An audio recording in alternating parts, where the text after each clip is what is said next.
In the video that we are going to show you today, ladies and gentlemen, you are not going to believe what we are going to talk about. We have some incredibly great news regarding Japan XRP, some news regarding China XRP, and several significant Ripple partnerships, all of which have left me completely flabbergasted when I learned out about them. As a result, it was only natural for me to share it with you. Listen, there is a lot going on right now in the ecosystem of XRP, which is not receiving nearly enough publicity, and a lot of it is occurring behind the scenes. Many of these discussions are taking place. In this particular instance, we are discussing the modifications that have been made to the Ripple papers, and we are going to do an in-depth investigation. The stablecoin known as RLUSD is going to be the topic of discussion. I am revealing everything that is happening in today's video since there is a lot going on, so make sure you press the like button because what I am sharing is really important. First things first, let's get down to business. Let us discuss the RLUSD stable currency, which is of course the RLUSD stablecoin, been contributing to the current price movement of a great deal of XRP because let's face it, if we can have a stablecoin, then we should have it. This presents a challenge to competitors such as USDT and USDC. As a result of it, I believe that we are all aware that XRP is likely to experience a significant increase in volume. In point of fact, the XRP might attain trillions of dollars in volume over the course of the long run if all the trading pairs were combined. And what precisely is it that makes RLSDC USD? An apology for a game changer. In spite of the fact that it is linked one-to-one with the United States dollar, it is completely backed by substantial reserves, which include deposits in the United States dollar, as well as short-term government treasuries. This is something that other stablecoins do not truly have. Not only does it represent stability, but it also means trust, which are, of course, two essential components that the XRP and Ripple team needs right now in order to succeed in their efforts to form partnerships with large countries.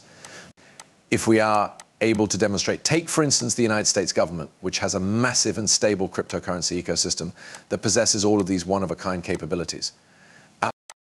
They could be a lot more interested in adopting our solution, and if the United States government is using the RLUSD token, they might be much more intrigued when it comes to price activity. I believe it goes without saying that we had a lot of it. The fact that I was reading about the burn, which is likely to be coming here, and which is, of course, producing a lot of price spike activity, is what made me a lot more thrilled than the fact that it is going to be coming from that. There is an enormous 47 billion burn, right, has been discussed recently, and it is something that David Schwartz, the Chief Technology Officer of Ripple, has actually discussed quite a bit. Ripple's escrow at XRP has been a topic of debate within the cryptocurrency community for quite some time. There are currently 47 billion XRP locked away, and the periodic release of these tokens has raised concerns about inflation, and Schwartz's impact on the market value of XRP has been a topic of discussion for quite some time. David Schwartz, on the other hand, has proposed a few potential remedies that might solve these problems, including the following: I am currently burning all of this XRP. For the sake of this discussion, I would want to bring up the fact that if we were to burn 40.7 billion XRP, what is incomprehensible is the fact that that is equivalent to $20 billion worth of XRP, which is completely ridiculous. Aside from that, this would be historical. We are now able to view it. It has been demonstrated via the examination of historical data from other cryptocurrencies that large-scale burns frequently result in favorable price movement. Take, for instance, the fact that a sizable amount of the supply of Shiba Inus was destroyed, which resulted in a considerable price hike. When you are aware that Vitalik, the founder of ethereum, ended up doing this, you are aware that if we do have a burn of this size, you are aware of this. It is possible that it will generate a great deal of positive publicity, and who knows what may actually occur if it were to occur right now. With regard to burns, my beliefs are that there are unquestionably more effective methods to deploy the cash, such as buybacks. When compared to burns, I believe that are a more effective method. Additionally, I believe that merely promoting development on the environment might be highly beneficial.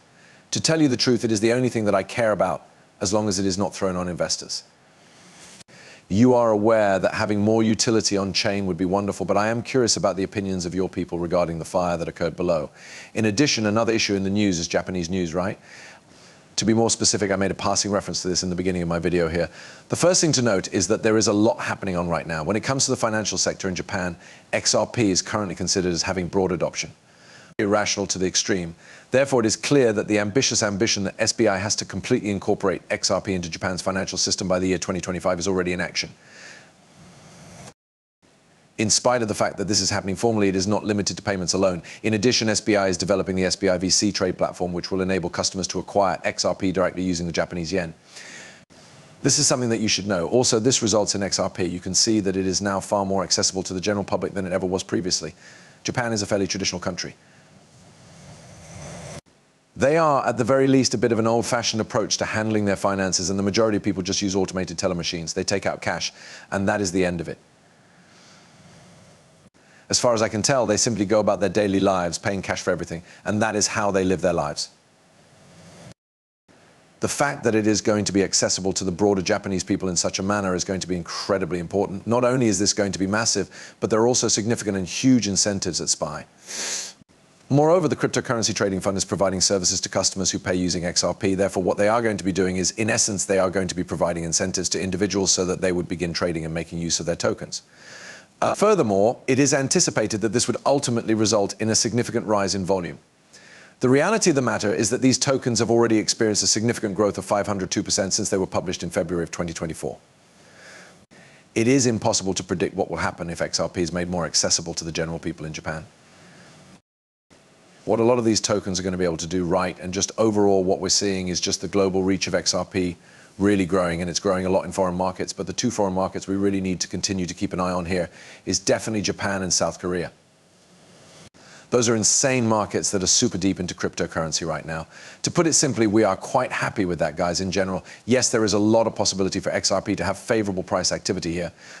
At this point, I would want to talk a little bit more about the Chief Technology Officer of Ripple and his discussion of, what is going to take place if XRP starts to become very scarce. In this situation, what are the potential solutions? Do you agree? As a result, the following are some of the subjects that he was discussing, and in essence, he discussed three primary topics during the course of his speech.